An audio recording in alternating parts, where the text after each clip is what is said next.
Welcome everyone back to another episode of Mindshift with Luca and Jonty. We've got a really cool episode and a special episode planned. We're really excited to talk about the business you've been involved in, Conceviche, the startup. Do you maybe want to give us a bit of context about that? And then we're also just going to chat back and forth about our experience. So I've started in the past, I've been doing a lot of photography. I have my own photography business, you could say. It's not really a company or startup, but it's more, I suppose we're just going to chat through some lessons and some things that I've learned from the side hustle, see if we can apply that and learn anything. And yeah, just quick disclaimer, we by no means saying we, experts or, Yes. these amazing entrepreneurs, but we're just chatting through, maybe lessons we've learned and things we've taken away. Exactly. I think this episode is more about just sharing our story and our collective story and sharing a few experiences, sharing ideas, experiences, what mistakes we made. And Jonty, you had a really good segue into, earlier we were talking. I think that preliminary chat we had was a really good segue into this whole conversation. Wanting to hustle, which a business is literally built on. And when you're starting out, you need to hustle. Yeah. But also, I mean, a big learning that came out of this whole starting a business, experience was taking a step back and having the presence of mind to rest and actually stop for a bit and look at things from a bigger picture. We're definitely going to mention that more as we go along, but I think it's a really cool segue to mention how, we need to rest after hustling for a while. I mean, we all are human. And yeah, and I mean, you can't go forever. It also makes me think, a lot of businesses and startups are so keen to get that business out or the product out so quickly and get that first mover advantage. But I know sometimes you got to weigh up a little bit of like, wait and make sure everything's perfect before you maybe get the product out, or find that balance between that, getting it out early or waiting till it's perfect. So I think that's also, an interesting thing to talk about, which we can lead into. But before we start speaking about all of that, do you want to just tell us a little about Conceviche, give us some context, what the business is? I think that was such a good point about, and I can jump straight into Conceviche on that point about, getting things out early and having and waiting a bit and maybe just doing more of a due diligence. I think it's definitely about finding a balance, because you also don't want to delay, and perfection, like you say, is subjective. So whatever product you are going to be bringing out, I don't think it can ever be perfect, but there's a point where you are definitely more prepared, or you've done more of a due diligence. And going straight into my experience with Conceviche, to give everyone a context, we were a jewelry startup. We sell primarily silver jewelry, and starting on a primarily online basis through the website, through social media, selling from that point of sale, moving more to a physical, which is sort of a non-traditional way of doing things. If you think about the jewelry industry and traditional jewelry stores, there's usually a brick and mortar and then moving to online, whereas we did the reverse. So in terms of the product, I came on when the product was already developed. A good friend of mine was the initial founder, another Luca, a good friend of mine.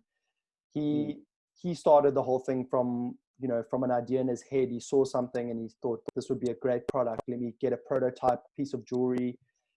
He designed the product, and I'm not sure what he really did prior to me joining in terms of due diligence, and like it ties in so well to what you're saying about doing your due diligence and preparing everything before you actually bring the product. For us, which was maybe a mistake looking back, we brought the product out, in my opinion, too early, maybe potentially, where there could have been more reconnaissance and more due diligence done around the target market and actually exploring, who are we trying to target, putting that more down on paper before we actually just brought out the product and then trying to fit the market around the product. You know what I'm sort of saying? I see what you mean. Yeah. Oh, Yeah, so I think what's so cool is, you know, there it was Luca, the other Luca, yeah, who, you know, he was passionate about something, and he designed this thing that he was passionate about. And, you know, you guys got that out there early, but I think it's cool that you maybe think, you know, you didn't understand the target market maybe early on. Do you maybe just want to expand on, you know, the target market and who you think, you know, that is, and who you think it's turning into as you've spent more time actually learning? But I think, you know, also what a point I want to just make there is that you learn, like in a business, you learn along the way. It's exactly. not like Yes, you you're going to do. get it You do. perfect the first time round.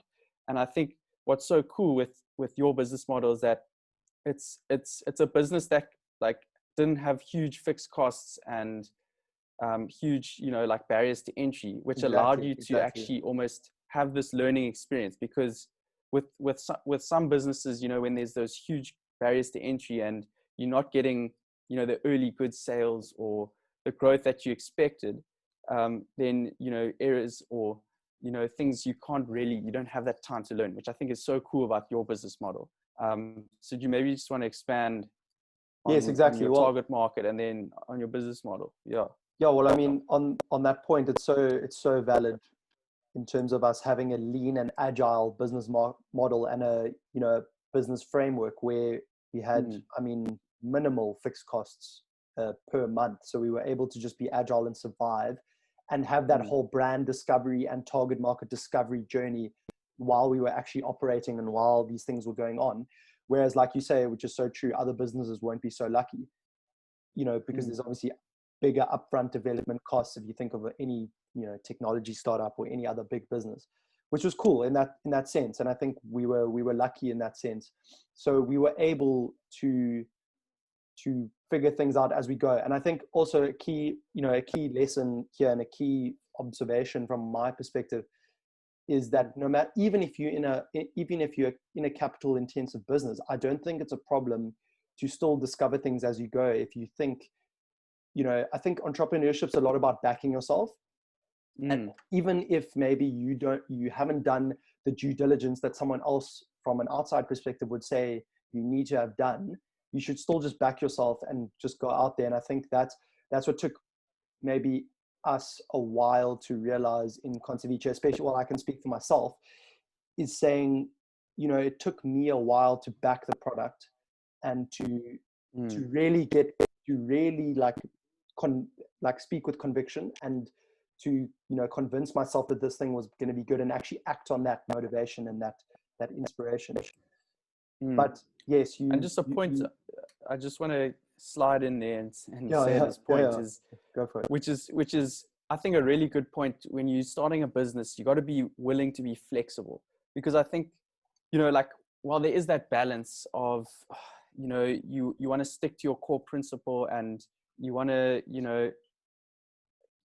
stick to that core business model. But sometimes when you put a business model out there and you see that it's not working, you have to be willing to change and be And you have to flexible. And I pivot. think, you know, especially the times we're going into, the future of business, I think, isn't going to be, because technology is changing at such an exponential rate. You have to be willing to be flexible and to move with the market, because the market's sometimes going to move faster than you can. But Exactly. you have to You're be right. ready for that change and be able to adapt. So I think, you know, that's super cool that you guys are learning, and you're making sure that you're learning from those mistakes. I know we use this word mistakes, like maybe it's not necessarily mistakes, but A lesson. it's it's more of cool a, you that know, a lesson you're that willing you, to adapt. yeah, it's more of a lesson that you learn Yeah. as you go along. I wouldn't call it a mistake or a failure or something. It's a lesson. And, you know, speaking about Mm, adaptability, I can't tell you how many times, you know, we would sit down last year when we were going through this whole journey, and the amount of times we had to pivot and do something differently and something didn't work out to plan. So like you say, adaptability is unbelievably important. And just also what I've realized in general, even it can even come from like creating content on social media, which is obviously massive in a business these days, and mm, any business mm, decision. You can't get attached or overly fixated on one piece of content or one idea that you have. You have to be prepared to put things out there like we did with so many products, so many of our rings and our, we're trying different things and putting things out there, putting new designs out there. You have to be so willing and so adaptable in the sense of putting something out there, being detached from it, and whether that thing flourishes or fails, you have to just move on from it and move on to the next thing sometimes. Because I think people can get very unstuck. And I think it definitely happened where, there were some things that maybe certain product lines or certain part of our ranges, for Conceviche, where maybe we hung around too much on one thing in terms of actually going back to what's going to grow the business, getting too stuck up on an idea. So, I mean, that's massively important, and it ties in so well to being adaptable. Something I just wanted to bring in and speak about is, so obviously Conceviche Julie, it's a premium brand, it's a premium product. It's at the more expensive end of, rings. So, I mean, your target market you went in, and I think this is just my thoughts on the matter. I mean, I think initially what happened was, because it's so easy when you start a business to almost bring in your social circle and market it between them there. Exactly. When I think what happened is that initially you were targeting almost students and very early young professionals, whereas something like a more expensive ring is something that you want to be targeting a certain, more maybe an older market who have a stable income and where they can be willing to spend a little bit more on something like a ring. And I think what's so cool about a luxury product like that is that the pricing actually doesn't have to be an issue, because once you've built a certain brand name and you've created this idea or lifestyle around the product, so the marketing is so important. I think then you can almost push because it is a luxury brand and it's comes across with a certain lifestyle and it brings this lifestyle with it, then you can push those kind of prices to those kind of people. So I think what's really cool is you realized that you had to shift your target market, and that's when you started entering the festival market where you started going to festivals and marketing your product there. Do you want to maybe just speak a bit about that? Yeah, so I mean, you've definitely hit the nail on the head. And another lesson, learn from this, everyone listening, and it's definitely value, in terms of saying that it was a massive mistake that we made, starting off the brand and in that sort of environment, which was my circle and our university circle, which was completely the wrong target market, and we realized that very quickly. And, we were doing like, for example, we were doing small test groups, which one does when you start a business. You do certain focus groups and you ask them questions about your brand, and you try to this is how you do your target market discovery, and we were doing that with university students who were like, they're looking at our price point and they were like, I cannot pay for this.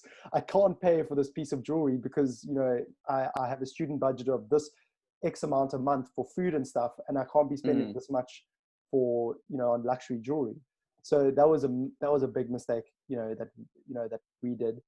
And it was a big realization for me that we have to then move out to focus groups on so what I did rather than was I went to a book club meeting that my mom goes to. I went to her and her friends who were at a book club. I went there and I did a proper focus group with them, who actually gave me more insight into what our customers will be. And it was like the most insane moment, because I was like, flip, this is where I should have been the whole time, and it was crazy, because then they were actually talking about the jewelry, and the price wasn't really that much of an issue because they were less price sensitive, and that was the right place to be. They were talking more about style and what they liked and what they were maybe looking for, giving me feedback on where we could pivot maybe into another set of earrings, or more of a feminine range, stuff like that. And that was so much more valuable than doing test groups in the wrong target market. In the wrong market, yeah. Exactly. Very interesting. And what point I wanted to to move on to is, this whole point of networking, because when you're starting out a business, you never know who's going to be useful or help you in a small way with your business. And I think, that's something I think we spoke about it on another episode where, you gotta be expanding your network, because you never know who's going to help you. And I think with you, what was so cool is that getting into the whole festival market is that I actually knew someone who happened to be involved in starting a festival or doing a festival, who had her own festival company, was part of it. And through that little connection between me, you actually got a little gateway into promoting your product at that festival. So I think, that was a point I was thinking on, is like, you never know who's going to be able to help your business. And that's what's so important, I think, about networking and like building genuine like connections and networks with people, because, you can't do a business on your own. Like, that's another point. You need people around you, and you need, people who can help you and collab. First of all, a strong team around you, and obviously that network is so important. And like, I will say, Jonty, we are as a company and myself super grateful, because we got that opportunity solely because of you, putting me in touch with that connection. And, it's so funny, because you also, what you're saying is so true, is you really never know who you're going to need to count on, or who you need to, some sort of connection that you need to tap into. And there was such a funny experience that we actually had, and this is proof that I very much learned from that experience. Is we needed something made for an outdoor festival that we were heading to, some sort of woodwork, like a stand. So we basically got the services of a local business that does that sort of thing, wood design and welding and that sort of thing. Paid a very a premium price, and that was quite a hit to our cash flow. Whereas I realized shortly afterwards that I should have actually just reached out to my friend who does building these sorts of structures, and he's very like creatively minded, and he does a lot of building, welding, all of that stuff. And then I was like kicking myself, because I was like, why did I not just reach out to him before? I'm sure he could have helped me do some sort of element of the design, or just put me in the right direction, in terms of, instead of like, we actually ended up having a really bad experience with that particular supplier of ours. So that was a big lesson, and it ties into the connection thing. You really need to, in terms of building your team, leverage your connections, but also, people, and people are willing to help. Hey, Jonty, and I'm sure exactly, yeah. I'm sure people, with your photography business as well, I'm sure you got a helping hand here and there and leveraged your networks. Yeah, I mean, like the biggest thing that's helped my photography business is, who I know. And I think, I won't necessarily mention names, but there was this one photographer who gave me a lot of business, because when she couldn't take on certain events, she would give a recommendation for me to fill in for her. So it just shows that, in anything, it's always, I know it's so, like I've said it before, but like who don't worry, we love the cliches. We love the cliches on this, yeah, on this the podcast. cliche saying. And especially with something like a photography business, like it's really about building, like, your brand comes about almost word of mouth, and exactly, who because I mean, marketing is so important, and using social media. I mean, probably on Instagram, that's the biggest part of my business is there, getting my marketing out on my Instagram page. But anyway, I just, going back from my photography business, I want to just focus on a little bit more on what you were saying, and with your business, Conceviche. And a point I just wanted to say, what I think makes your business so successful is that it's how you sell your products, is that when someone wants a ring, you order it from the manufacturer. So basically, you're getting everything as the customer orders, which means there's like almost less risk, because you don't have to worry about your working capital management, or like stocking inventory or anything. So the order as you go, or as you come, model is working so well for your business. Yeah, I exactly. think especially in times like now, is that you don't have like a factory or huge fixed costs or inventory that you can't get rid of now because of the model that you have. So you almost putting you actually like getting rid of all risk. But obviously that kind of model comes at a cost, and that cost is that you're getting it from a manufacturer who's already putting a markup on your rings. So I mean, do you think in the future you think if like the business gets, you know, more successful, that you'll keep that model, or you'll change to maybe investing in more of your own production of the rings? Yeah, I mean, it's definitely an interesting question, and something that I pondered a lot last year. You know, it is sort of, you know, tossing up, like in the startup phase. You're right. I mean, the make to order model is so appealing and really lucrative and less risky, because you're not investing thousands of rands into stock and, you know, all that stuff. And there's such a risk with that, because if it doesn't sell, then you've got cash stuck in that, you know. Yeah, exactly. So it was a really nice model to start. But what I started pondering, and, you know, as things have slowed down now, so we haven't had a chance to readdress it, which we will definitely in the future, is, you know, as we want to scale, I foresee, as we want to scale, definitely having to invest in some sort of other, be it maybe another manufacturing avenue, or, you know, you have to sort of build up stock. And that's what we found as well when we went to the outdoor festivals and started going to the parties, is we had to invest in some sort of stock to take with us, you know. And those could have been potential sales as well, because when we took stock to the parties, they could be sold right then and there. So we needed to have some sort of buffer and some sort of stock anyway. So we were sort of in an interesting transition phase anyway, between the make to order model, where, you know, when we weren't at a live event, people could still make to order, and then we requisition that to get made for them.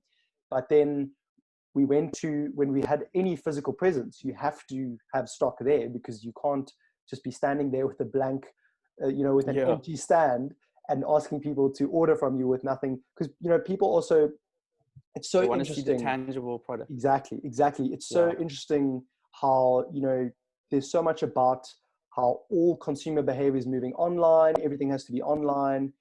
Not necessarily true, especially with something like jewelry, which we found out very quickly, where people want to have that experience, and it becomes experiential, because people want to feel, they want to try it on, they want to see what it looks like on them. Everyone has a different look. So, you know, that was also such a key learning, is that, you know, you have to understand how your industry operates, and how are you going to operate in that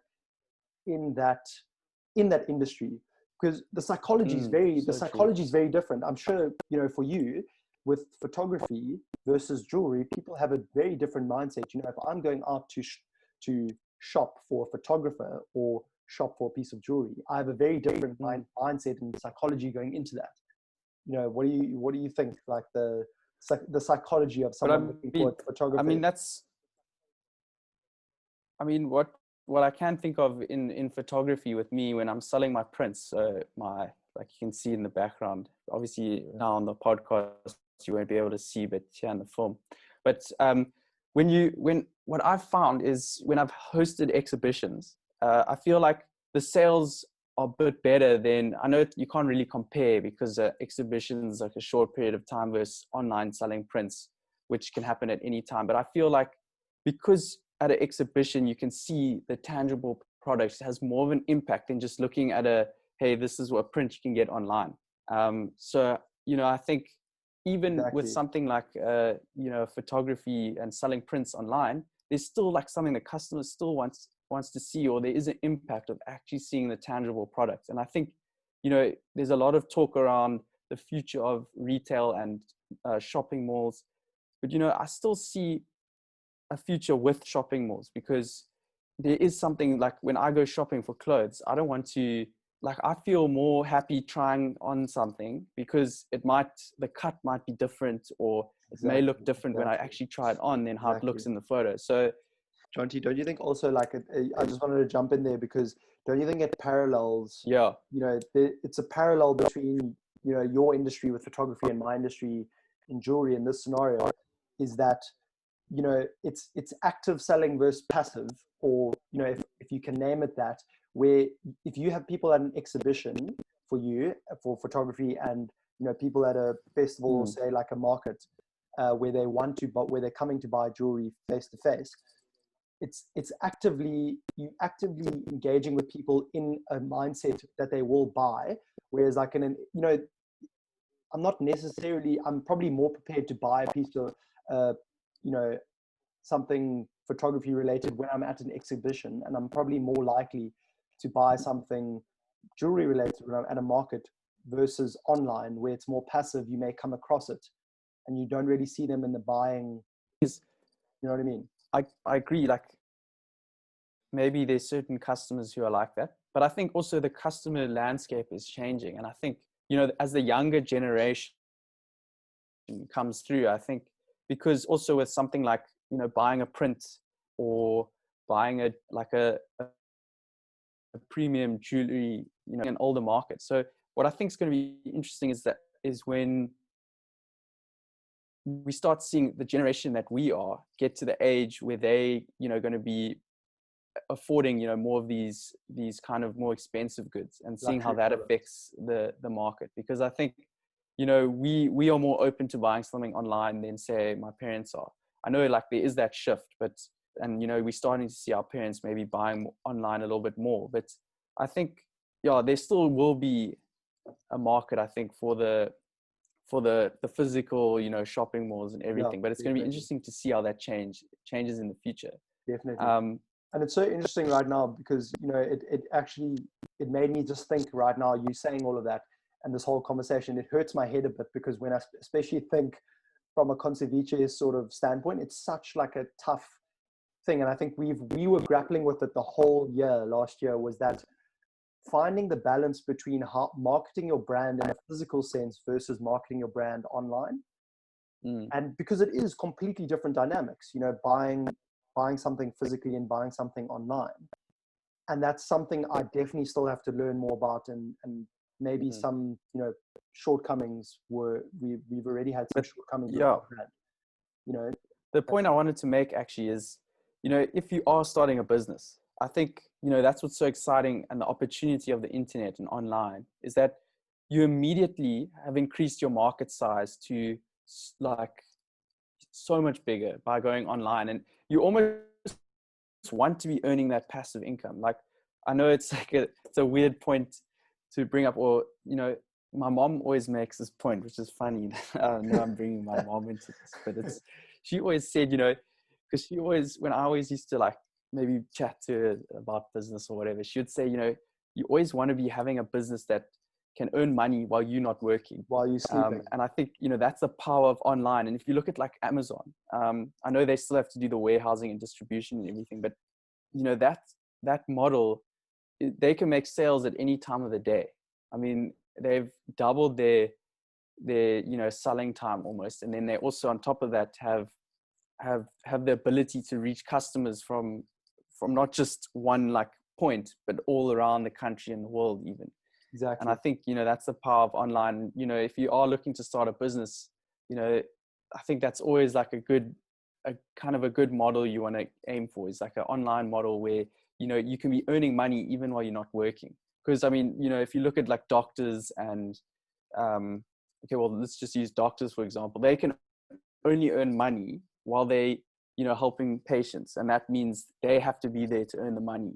Whereas an online business, you can be sleeping at 2 a.m. and there are people on the other side of the world buying your product. So I suppose, Exactly. That's the awesome opportunity that comes with the online business. I mean, I think it's a very valid point. And, the challenge is, if we dig in more into that, for business, for any like retail business, having an online and a physical store, for example, with us, and, it's more, it's definitely, we know that we have to be on both of those fronts. We have to be operating in both of those spaces. But the challenge for me, and what I was talking about earlier, where it makes my head hurt, is that the real challenge is how do you present your brand on each of those platforms? Because you're going to be dealing with different sort of customers in each realm. You know what I mean? I think that's where the challenge comes in. So I think that's where brands, and if you are starting a business, you have to focus and put a lot of time into that. How are you marketing your brand online versus physically, if you are even physically, and understanding that the mindset of your customers and the psychology is online is completely different to people interacting with you face to face. And I think that's what I'm doing a lot of now, is researching, reading up a lot of psychology. I'm reading one amazing book right now. It's called Webs of Influence. And it's actually about how do you tap into human psychology, to sell your product online better. And it's this whole thing about, it's a massive challenge. And I think it's a constant learning process. And it's a constant process for definitely our business and any business. Discovering. Exactly. I mean, you need to understand your customer as a business person, as an entrepreneur. Also when you're starting a business, you need to, you don't have to be, but it's so much easier starting a business that you're passionate about. And that's the point I wanted to bring in about my photography, is that it started out as something that was just a hobby, and before I knew it, it turned into something that was earning me cash on the side. And so it just shows, like, when you're passionate about something, it's so much easier to start a business. And I guess, like with Conservice, if we look at how Luca started his business, he was passionate about designing these rings. Exactly. And passionate about, creating a unique way, or creating a new way to wear rings and looking like an aloe plant. And, so I think it's for then when you aren't passionate about what you're doing. No, exactly. You've hit the nail on the head. Like, having a passion and starting a business on that passion helps so much, because you will wake up every single day excited about it, excited of the prospect of chasing this. And, it just makes everything so much easier. And I think for me, it was, I think for me, if I look at my own passions, I think my passion is building business. So that's why I think I was so passionate about this Conservice product. I would have never told you that I would have been in the jewelry industry in 2019, if you had asked me 3 years ago. But I think it was the prospect of, Luca asked me to come on board in confidence, and, I had value to add in his team. He needed someone with my certain skill set that I had studied. And I just thought, let me help him out. And it turned from helping him out into coming on, because I bought into his vision. And I think that's also probably worth adding here, Jonty, like, maybe starting a business doesn't have to, or even if you're not starting the business, if you're joining a startup, like, it doesn't have to necessarily be your passion. Because this is what happened with me, is I joined Luca's passion and I bought into his passion. If you got someone to help you for your photography business, maybe photography wasn't their passion, but they bought into your bigger vision and your grander scheme of things. What do you Yeah, definitely. I mean, it makes me think of good leadership. Exactly. It's good leadership. If you can inspire people to follow your vision and look at your goals and believe in that, then they're going to be passionate about it as well, and that's going to make a successful business, which is another point, is inspiring your people and your workers. That's so important in running a good business. Luca did really he really did do that well with bring me into that passion, and that made me buy into his grander vision. So that was really good. Another point I wanted to just make with it's a point that I use. I have this quote up on my wall, which is really the way I do things, and I think it can really help also in your business, is that I'll read the quotes. It's up on my wall and I see it every day, and it says, "Today I'm going to do my best at absolutely everything I do." I don't know if I've told you that quote before, Luca. Have you heard? No, I haven't. You never told me. Anyway, so. But now I'm thinking, have you? It's kind of that. I've never seen that. The last time I've been to your house, I've never seen that. Was it quite recent that you put it up?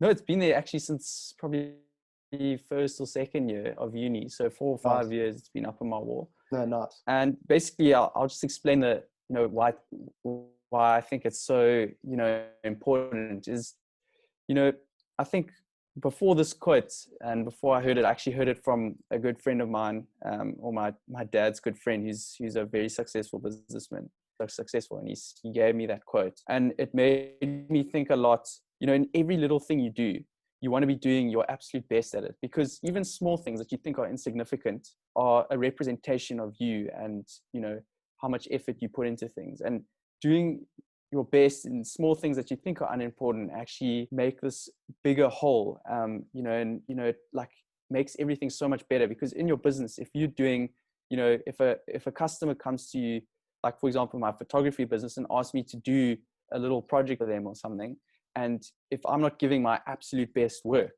that could ruin my reputation or my brand that I'm building.